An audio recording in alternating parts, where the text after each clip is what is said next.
O milagre que quebrou as correntes da dor. Alessandro tinha 42 anos quando começou a sentir que seu corpo estava se transformando em uma prisão. Não foi de uma hora para outra, mas aos poucos, como uma sombra que vai cobrindo a luz do dia. Todas as manhãs, ao acordar, ele sentia as articulações tão rígidas que mal conseguia se levantar da cama. Os dedos das mãos pareciam soldados, os joelhos doíam como se tivessem sido apertados em uma morsa, e até respirar fundo era um esforço. Os médicos disseram que era artrite reumatoide, uma doença sem cura, que só pioraria com o tempo. Remédios, fisioterapia, injeções, nada adiantava. A dor era sua companheira constante, e a desesperança sua sombra. Ele era mecânico, um homem forte, acostumado a consertar motores com as próprias mãos.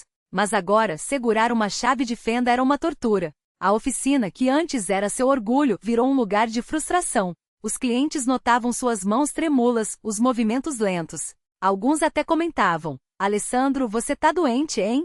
Melhora logo. Como se fosse tão simples. A esposa, Dona Maria, via o marido se apagar aos poucos. Homem de poucas palavras, Alessandro nunca reclamava, mas ela conhecia aquele olhar vazio quando ele achava que ninguém estava olhando. Uma noite, depois de mais um dia de luta, ela segurou sua mão. Mesmo sabendo que o toque poderia doer, andou, disse baixinho: tem uma igreja perto da praça, a Congregação Cristã. Minha vizinha foi lá uma vez e voltou diferente. Dizem que Deus ouve as orações deles. Vamos tentar? Alessandro riu sem graça. Oração?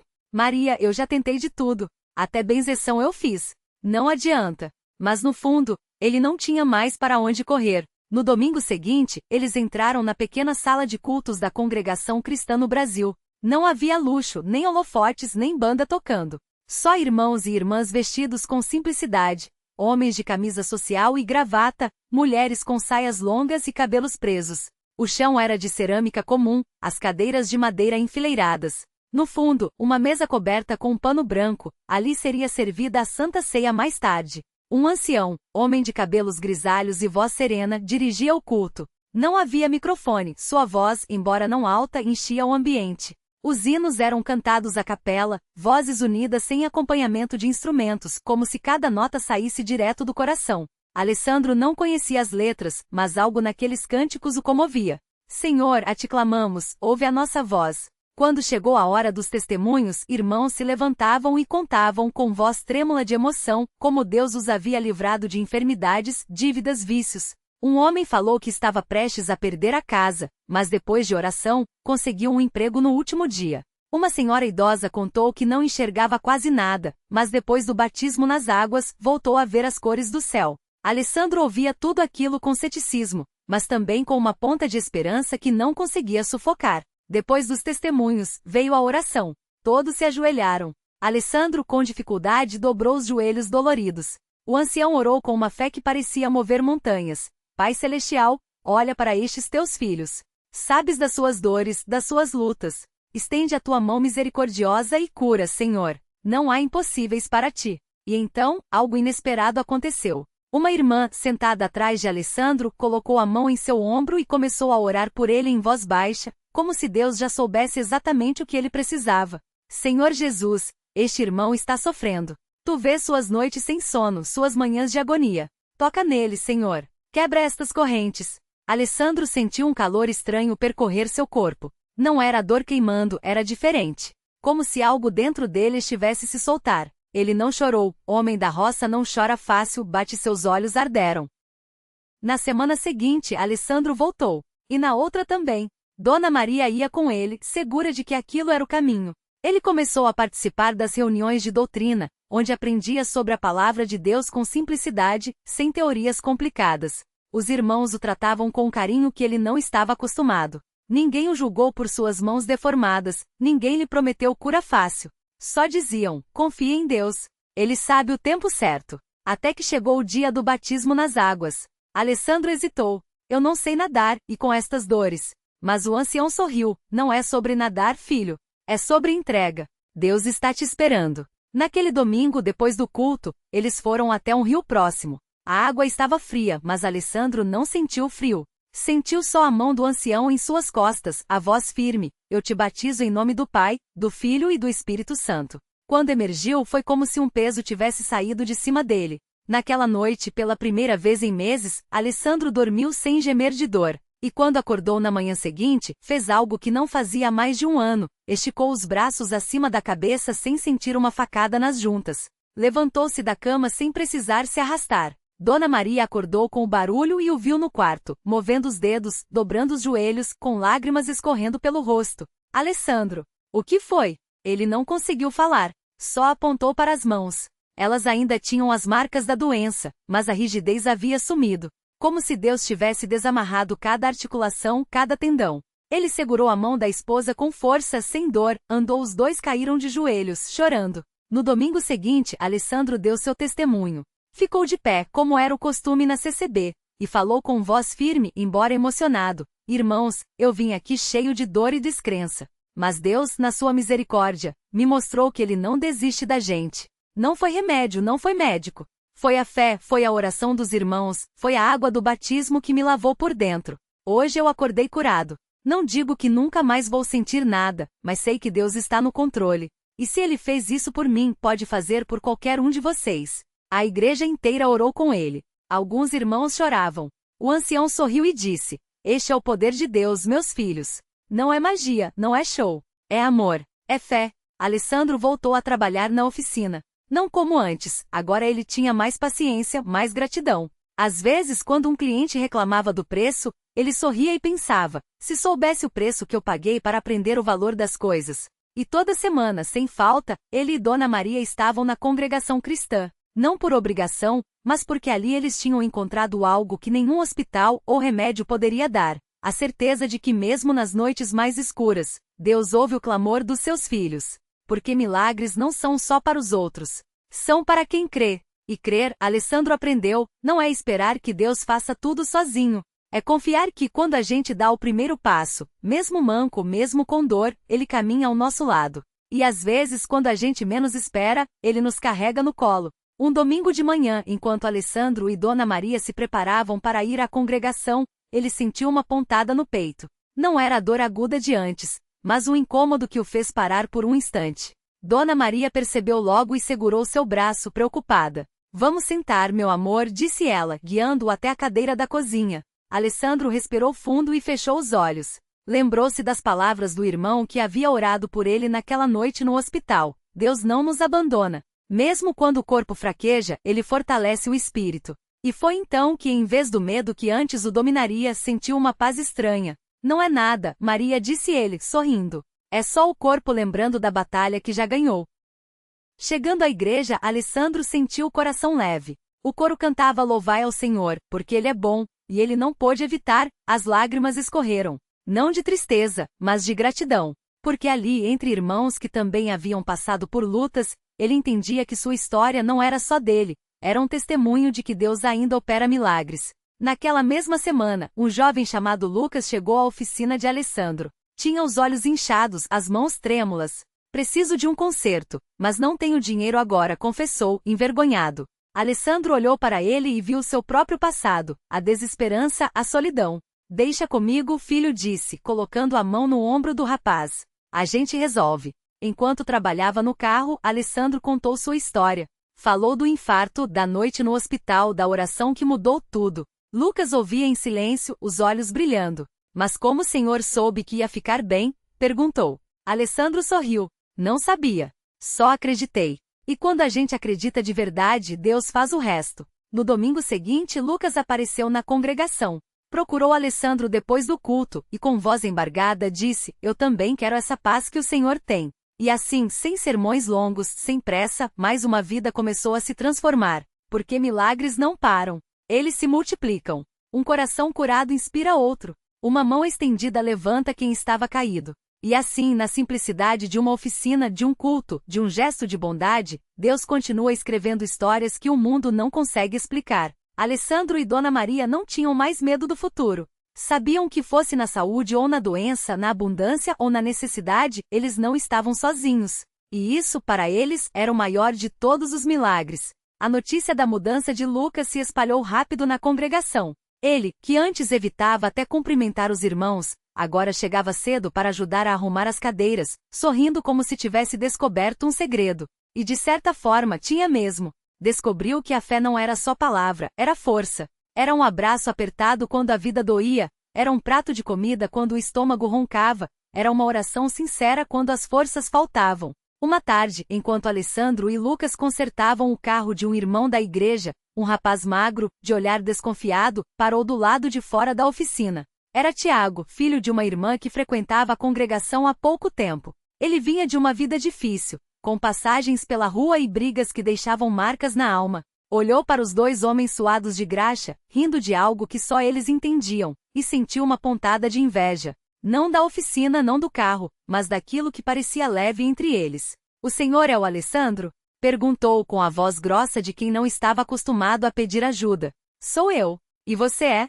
"Sou Tiago. Minha mãe disse que o senhor, que aqui as pessoas são diferentes." Alessandro limpou as mãos na calça e olhou nos olhos do rapaz. Não viu um marginal, viu um filho de Deus perdido no caminho. "São sim. E você também pode ser, se quiser." Tiago não respondeu logo. Baixou a cabeça, como se estivesse lutando com algo dentro dele. Então, num gesto brusco, mostrou as mãos trêmulas. "Eu não sei fazer nada direito. Nem consertar carro, nem ser bom." Lucas, que ouvia tudo, largou a chave de fenda e se aproximou. "Eu também não sabia.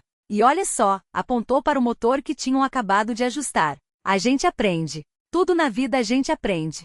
Até a ser feliz." Tiago olhou para os dois, depois para a placa da Congregação Cristã no Brasil pendurada na parede. Não era um convite bonito, era um chamado simples, como um farol na escuridão. E algo dentro dele, algo que estava dormindo há anos, começou a acordar. No domingo seguinte, ele estava lá. Não no fundo, escondido, mas na segunda fileira, como se quisesse ouvir cada palavra. Quando o coro começou a cantar Glória a Deus nas alturas, Tiago sentiu os olhos ardendo. Não chorou, mas segurou com força o banco à sua frente, como se estivesse se agarrando a uma tábua de salvação. Depois do culto, Dona Maria o abordou com um prato de bolo caseiro. "Filho, você vai almoçar com a gente hoje. Não é pedido, é ordem." Tiago tentou recusar, mas o cheiro do alimento e o sorriso dela foram mais fortes que sua resistência. Na mesa da família de Alessandro, entre risadas e histórias de milagres que pareciam impossíveis, Tiago percebeu algo que nunca tinha sentido antes. Ele pertencia àquele lugar. Não por merecimento, não por esforço, mas simplesmente porque alguém tinha acreditado nele antes mesmo dele acreditar em si mesmo. Os meses passaram, e as mudanças em Tiago eram tão visíveis quanto a luz do sol. Ele começou a ajudar na oficina, aprendendo com Alessandro. Às vezes errava, mas ninguém o julgava. Apenas mostravam de novo, com paciência. Ele parou de sumir por dias, parou de responder com grosseria. E aos poucos parou de carregar o peso do passado como uma mochila cheia de pedras. Um dia, enquanto pintavam a fachada da congregação, tarefa que Tiago tinha assumido com orgulho, ele olhou para Alessandro e disse: "O senhor sabe que eu já roubei carro, né?" Alessandro não se surpreendeu. Apenas passou o pincel no muro e respondeu: "Eu sei. Mas isso não é quem você é. Isso é só o que você fez. E Deus não olha para isso. Ele olha para quem a gente pode ser." Tiago ficou quieto, absorvendo aquelas palavras. Então, com a voz firme pela primeira vez em anos, falou: "Eu quero ser batizado." Não foi um pedido, foi uma declaração. Como se ele finalmente tivesse entendido que a água do batismo não lavava só o corpo, lavava a alma. E naquela tarde, enquanto a congregação cantava hinos de gratidão, Tiago entrou nas águas como um homem quebrado e saiu como um filho de Deus. Os milagres continuavam. Não eram coisas estrondosas, não eram manchetes de jornal. Eram vidas sendo costuradas de volta, pedaço por pedaço, com fios de amor e agulhas de fé. Eram olhares que antes estavam vazios agora brilhando com propósito. Eram mãos que antes pegavam em armas agora segurando bíblias. E assim, naqueles corações simples, Deus mostrava que seus maiores milagres não acontecem nos palcos, mas nos bastidores da vida. Não com fogos de artifício, mas com gestos pequenos que mudam tudo. Porque quando uma alma se rende a Ele, o impossível vira rotina, e o que estava morto ressuscita. A oficina de Alessandro não era mais só um lugar de concertos. Era um lugar de recomeços. E a congregação não era só um prédio com bancos e um púlpito. Era um hospital de almas, onde Deus, através de pessoas comuns, fazia o extraordinário todos os dias. Naquele mesmo ano, enquanto a oficina de Alessandro se tornava um ponto de referência para quem buscava mais do que consertos mecânicos, um jovem chamado Mateus chegou até lá arrastando não só uma moto quebrada, mas uma vida em frangalhos. Ele tinha apenas 22 anos, mas seus olhos carregavam o peso de quem já havia visto demais. As tatuagens nos braços contavam histórias que ele preferia esquecer, noites nas ruas, brigas, e uma solidão que doía mais do que qualquer ferida. Mateus não queria ouvir sobre Deus. Ele só queria que sua moto voltasse a funcionar para poder fugir mais uma vez, dessa vez, para outra cidade, onde ninguém conhecesse seu passado. Mas Alessandro, com a paciência de quem já havia sido resgatado das mesmas trevas, não desistiu. Enquanto mexia no motor, falava baixinho, como se estivesse conversando mais com o mecânico do que com o jovem. Tem coisa que a gente acha que tá quebrado para sempre, mas não tá não. Às vezes é só falta de uma peça que a gente nem sabe que existe. Mateus riu com ironia. Se for peça, tô faltando uma sem, irmão. Mas algo naqueles olhos sinceros do Alessandro o fez ficar. Talvez fosse a forma como o homem orava antes de começar qualquer concerto, como se cada parafuso apertado fosse uma bênção. Ou talvez fosse o cheiro de café que vinha da cozinha da igreja ao lado, onde as irmãs preparavam comida para quem passava fome de pão e de esperança. No terceiro dia, enquanto esperava a moto ficar pronta, Mateus aceitou o convite para entrar na congregação. Não foi pelo sermão, ele nem prestou atenção no que o pastor falava. Foi pela música. Aqueles hinos cantados por vozes simples e sinceras, pareceram atingir algo dentro dele que há anos estava adormecido. Quando o coro entoou Deus é fiel, ele não desiste de você. Mateus sentiu as lágrimas queimando seus olhos. Não eram lágrimas de fraqueza, mas de algo que ele não conseguia nomear. Algo como alívio. Naquela noite, depois do culto, o pastor se aproximou sem pressa. Não fez perguntas invasivas, não deu sermão. Só estendeu a mão e disse: Filho, você não tá aqui por acaso. Deus te trouxe. Mateus queria rir, dizer que tinha sido só a moto quebrada. Mas as palavras não saíram. Em vez disso, ele ouviu a si mesmo perguntar com uma voz que nem parecia sua: E se eu não der conta? O pastor sorriu, como se já soubesse a resposta. Ninguém dá conta sozinho. Por isso a gente tá aqui. Dias depois, Mateus voltou. Não para buscar a moto. Ela já estava pronta há 2 dias. Mas para ficar. Começou ajudando na limpeza da igreja, varrendo o piso que antes pisava só para roubar ofertas. Depois passou a acompanhar Alessandro nas visitas aos bairros mais perigosos, levando não só ferramentas, mas também palavras de esperança para outros jovens como ele. As tatuagens continuavam lá, mas agora tinham um novo significado. Eram cicatrizes de uma batalha que ele não precisava mais lutar sozinho. E assim, sem alarde, outro milagre acontecia. Não foi um tumor que desapareceu, nem uma perna que cresceu. Foi um coração que, aos poucos, deixou de ser pedra e voltou a bater. Foi uma vida que, contra todas as estatísticas, encontrou um novo caminho, não porque Mateus era especial, mas porque Deus usa o que o mundo descarta para escrever suas melhores histórias. Na congregação, ninguém falava em casos perdidos. Falaram apenas em filhos que ainda não chegaram em casa. E Mateus, que um dia pensou que sua vida não valia nem o preço de um concerto, agora olhava para trás e via: o maior milagre não tinha sido a moto funcionar. Tinham sido as mãos calejadas de um mecânico que se recusou a desistir dele, o café quente servido com um sorriso, e a verdade simples que mudou tudo. Deus não olha para onde você esteve, mas para onde Ele pode te levar. O milagre não terminou quando Mateus voltou a sorrir. Terminou no dia em que ele se tornou as mãos que não desistem. A mesma oficina que o acolheu agora tinha seu nome na placa: Mateus, Concertos e Esperança. Não era só um negócio, era um convite. Entre ferramentas e peças velhas, ele repetia para cada jovem que aparecia com os olhos vazios: Deus não conserta só motos. Conserta gente. O verdadeiro milagre? Ele nunca foi sobre Mateus. Foi sobre a corrente de graça que começou quando alguém decidiu não virar as costas. O mecânico que o ensinou, o pastor que orou por ele, a mulher que lhe deu o primeiro prato de comida quente, todos eram elos de uma história maior. Mateus entendeu: milagres não caem do céu como raios, eles crescem como sementes plantadas em terra fértil por mãos que acreditam. Hoje, quando perguntam como ele mudou, Mateus aponta para cicatrizes nas mãos, marcas de anos de trabalho duro, e diz: aqui está a prova de que Deus não precisa de heróis. Precisa de gente disposta a ser ponte. Eu era um buraco no caminho de alguém, até alguém decidir ser minha ponte. Lição que ficou: o maior milagre não é o que Deus faz por você, mas o que Ele faz através de você, quando você escolhe ser a resposta para a oração de outro. E assim, a história de Mateus não terminou com um coração curado. Terminou com muitos outros batendo de novo.